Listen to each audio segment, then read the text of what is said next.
Hey guys, welcome back. Today we're going to do Cops the Job, issue number 2, my Marvel comic. Yesterday I went to the cinema and I saw the movie Robocop Remastered from 1987. Yeah, is it 87? Yes, 87. I went there because there was only a one-time showing of that movie in the cinemas, and I believe I only saw it once in the cinemas when I was younger, and then on video and DVD and online, etc. I saw that movie many times, and I thought to myself, you know what, this is a perfect time to make a comic. Well, although this is not RoboCop, but it's cop related, and the fun thing about the whole RoboCop movie, it's the time period when it was made, and this is 4 years later, it's coming from 1992. I love the fact that in that movie it was raw, it was balls to the walls, it was unapologetic, it has satire about the society that they you live in. It was a freaking fantastic movie. I had a big smile on my face when I saw the movie again, and there was a lot of young people in the theater as well. They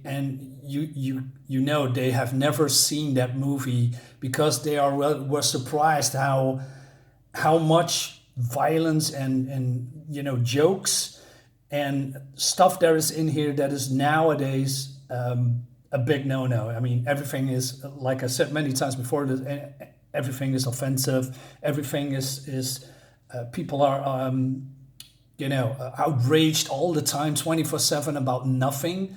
But at that time, you can just do, say, and well, not whatever you want, but there was more things that was accepted, and now it isn't. Strangely enough, and you can see that the people in there were having a great time. They were surprised that there were movies out there that can do stuff like this, and like that in RoboCop. So yeah, I had having a blast. So yeah, we're gonna do this review. I love the first issue a lot. It surprised me a lot because it was also raw and also unapologetic, in my opinion.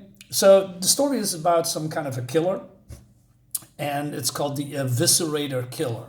And who he is, we don't know.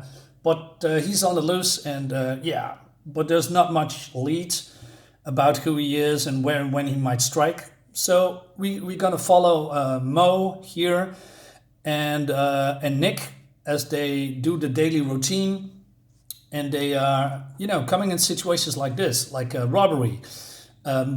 So they're calling it in. So Mo is calling it in, and Mo says, "Hey, this is A Charlie, 1013, shots fired. Shooter is a white male, late teens, early 20s, tank top, baggy pants, running shoes, pock marks, dark, greasy hair, general ratty looking." Ratty? Why are you? And then he, flees. So other cops come and said, "Hey, you get that guy. We're going in and see what's happening here in the bodega." I don't know what a bodega is, but it says here, maybe, I don't know, it's just the name for the store. And the fun thing that I love about the cops, that they are showing protocol. Like here it says, "Hey, this is police. Anybody in there? If you have a weapon, throw it out." Instead of, going in, and like you see in many movies, there's not much of a protocol. And here it is. And they also show you certain situations. And then I think, oh, why? Yeah, I know that's the situation, but nobody, reminds me of that certain situation. What I mean with that is, I'm going to show you a little bit later. So they're going in, and we see, yeah, dead people, wounded people, and also says to them, so they're having, he says, "Hold it, gun, cover me, Mo." Small things like that. And okay, relax, Mo, this one is dead. And there's people here. And she says, "Found another gun on the floor next to him. We got 2 injured, Mo. Tell Central we need a bus, pronto." Cool. So they're calling it in. And he said, "What do we got, Nick?" "Looks like a 20. I don't know what a 20 is, but that's probably slang for something in that time period, or maybe as today when it comes to law enforcement. I don't know. That got out of hand. The grocer and the perp went to Dodge. quotation marks, with each other, and the perp won. He said, "Where's the perp?" He let out for the park with Polsky and Sears on in hot pursuit. So we switch to the other cops here, and he says, "Oh, geez, he's heading into Disneyland. We gotta waiting for Snow White and the 700 scales to get him." So at first, what do you mean with Disneyland? But then I when I read the comic, I said, "Oh, wait a minute, this is just a park full of junkies, I guess." Snow White, as in cocaine, and 700 scales mean junkies, I guess. Not entirely sure, but I love the wording that they use. And they calling it in that they are going into hot pursuit. So here's this one of these guys, and I believe Polsky or Sears is pursuing this guy. "How do these scales run so fast on Twinkies and dummy dust?" And while he's out of breath, he said, "Yeah, right, fat boy." I don't know, steps on some kind of a junkie here. That's so weird. And he falls. And then the other junkie yells at the perpetrator. He says, "Dang it, man, what you doing, man? Stepping on my face and all." And he says, "Hey, kiss my ass," this perpetrator says. "You what? Who you dissing, man? Who do you think I am?" And then one of the cops comes and says, "Thank you, pal. You did a service to the city." "Yeah, thanks a whole bunch, scalball. I used to be a stockbroker, man. Junk bumps, man. If I ever catch that milkman dude, I buzz his head." I laugh my ass off. That's why I like older comics. There's so much outlandish dialogue in here. I know it's just funny to read. I can't help it. So we have these. I'm still thinking they are corrupt. I'm not entirely sure, but I think these are corrupt cops, and they say, "Hey, you take a break, man. We're gonna take this perpetrator out of your hands," and basically they want to steal the glory. So, but then I believe the head honcho of the cops of the precinct comes, and they say, "Hey, what do you think you're doing?" I said, "Hey, Arvel, my man, ¿qué pasa?" Talk to him, Hansi. He says, "Hey, we're just saving your guys a lot of paperwork and stuff, But he's a hard ass, and I love that. And he says, "Yeah, I know. Take your cuffs off him. Maybe you anti-crime dirtbags think you can steal collars from the rookies, but you pulled that jive with me, and I lay you out right here in the park. You got a problem with that?" And he says, No, I don't have a problem." And he said, hey, man, you guys can take a joke. Hey, here's your perpetrator back, and they piss off. Yeah, these are scumbags, these two. And so we go back to Mo and Nick. So they are going back they are still here. And again, the dialogue is freaking fantastic, in my opinion. So, okay, I'm going to read it. She says, "Your name is Ramon Sintron. What exactly happened here?" "Yo, it happened all so fast, This dude coming in and start popping people. Pam! He pops old Hector like he was Moose or something. Dig it? I think this man, he might be dangerous and all that. And there is this fat lady, and she might be pregnant, and all like that. And I ain't no hero and nothing like that, but you gotta do the right thing, So I say, yo, bro, you wanna pop this lady? You gotta pop me first, So the dude pops me right in the..." Mo stops him, and she says, "What did you do? What are you doing here in the first place?" So he says, "Who, me? I came in for the yoo-hoo, man." What is yoo-hoo? Drugs? I don't know. She says, "There are no cold drinks in here, Ramon. Want to try again?"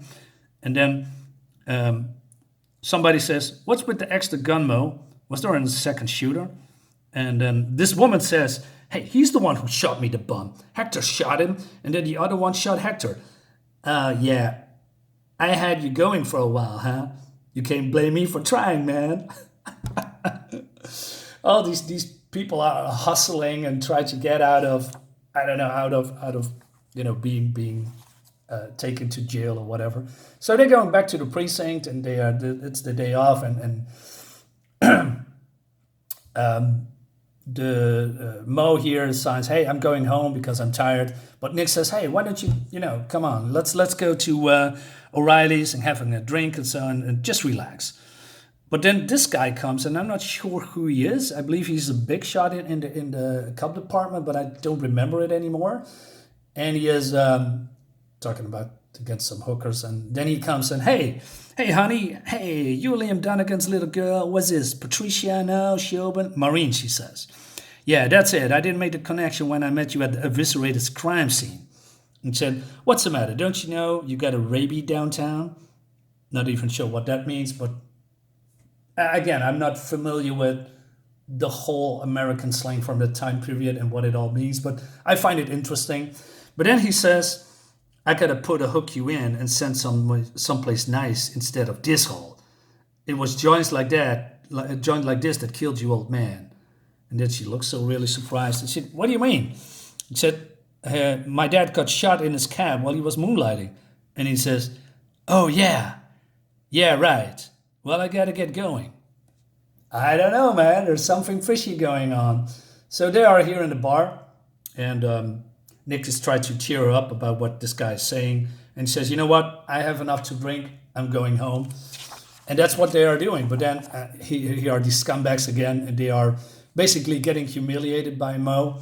And she says, hey, Dunnigan, how about a menage with a couple of real men, huh? And whilst there's also on television about the eviscerated slayings, and people are just watching that.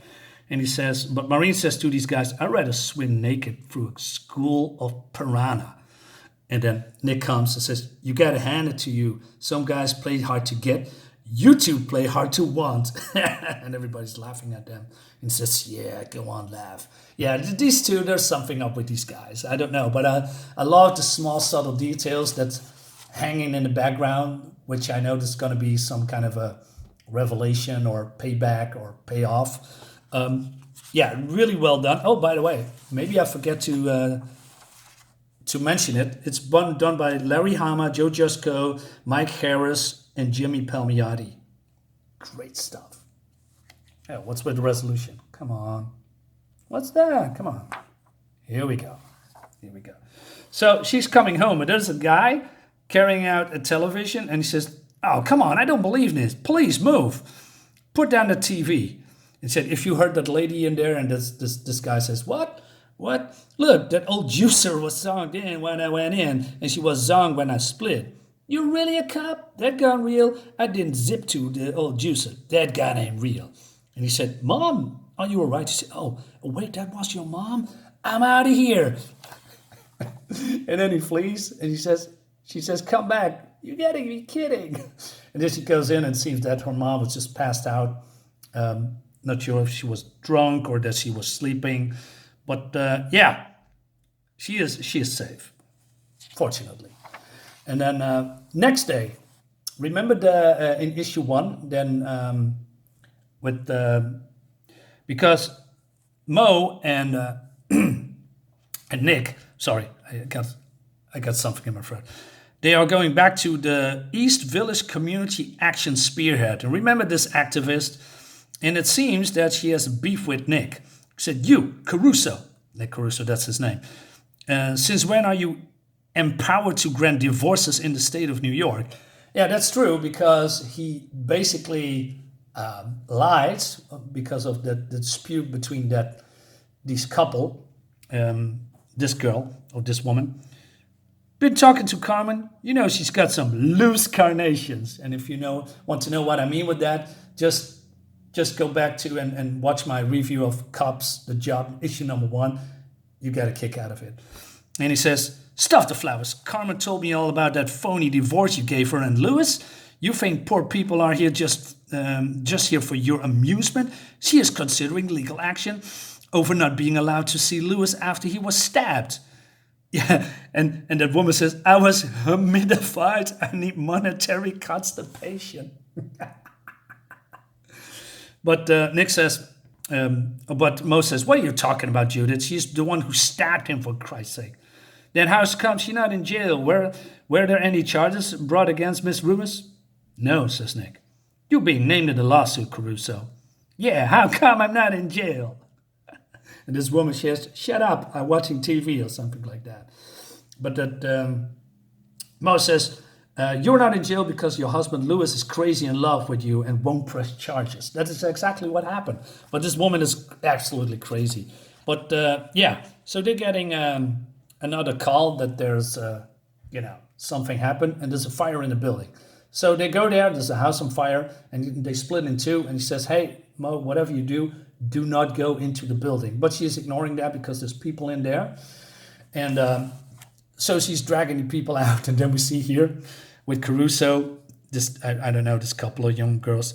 "I told you not to play with the matches, but would you listen? No, shut up, stupid. The cup is right here." All these small little things, it's cracking me up. And then this woman says, "Oh, my babies, my babies." She said, "Where are the babies?" "Oh, it's in there." So Mo is going in there and then coming back to these subtle explanations, what's happening in comics and all about safety and being careful. So Caruso says, "Hey, this building isn't vented yet. Don't go inside without a mask and a tank." Yeah, that's actually true. I mean, all these small things you don't see in comics anymore. It's just go into the fire, ignore all the smoke and the hazards, get out, and you're the hero. But this is more methodical, more subtle nuances that I really like. I also like the flow of the stories. There's a lot of going on, but there's enough to keep you hooked, and there's multiple storylines flowing through this comic. With the killer, with probably the corrupt cops, and all of these things around it, with the daily jobs that they are doing. It looks really cool. So she's going in and try to save the babies, and she says, oh no. And then I thought to myself, oh man, she's too late. She's too late. The kids are dead. And then she's coming out, and it was two birds called Zoomy and Poopsie. Oh man, I laughed. So they're going back to the East Village Community Action Spearhead. What a weird name. I'm not very familiar with that word, but it's some kind of a community center. And Judith here, the activist, is called the journalist or TV, and then they're gonna make a statement that the police is abandoning them, making a joke of them, and that the real killer is still out there, and they basically.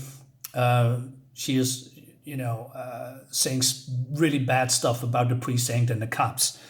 And she says, "This is Officer Caruso, a perfect example of what I'm talking about. He uses his time to torment and ridicule helpless victims, women like Carmen Ruiz, whose husband was stabbed by an unknown assailant, whose might have been the eviscerator himself," which is actually not true, although we didn't see it, but it's actually...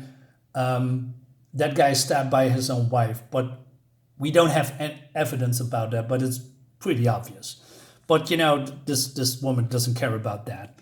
She's an activist. That's what activists do. And she says, why aren't they all concentrating of getting the eviscerated instead of, torturing and the neighborhood, etc. So Carissa steps in and he says, "You knew who the victims were? How come that didn't show up in the reports? Don't change the subject, pig." But then the journalist says, I believe she's a journalist, she said, "How do you feel as a woman yourself about seeming utterly lack of compassion and understanding on the part of the male-dominated police force?" Oh, wow. And then Mo gives the perfect response. She says, "First of all, we don't call it the police force any longer, so don't inflame the issue by using suggestive buzzwords." Oh, man. 30 years later, man. And I mean, you guys know exactly what I'm now wanting to say, what's all happening now. If you don't like this, you are an ism and a phobe, using all these buzzwords to shut you down, to shut down the conversation, or to make, saying that you are a bad person. And she just shuts them up, common sense. I wish more people would do that. But hey, great writing. Oh, this is not it. So, but then this woman says, "Hey, you need to shut up. You're making too much noise." And then she pops on the television. and puts on the remote control and sets it very, very loud. But then we see this. A guy with gloves, or is it a guy? Not sure. With a knife. Okay, plot is thickening. Okay, what's happening? And then,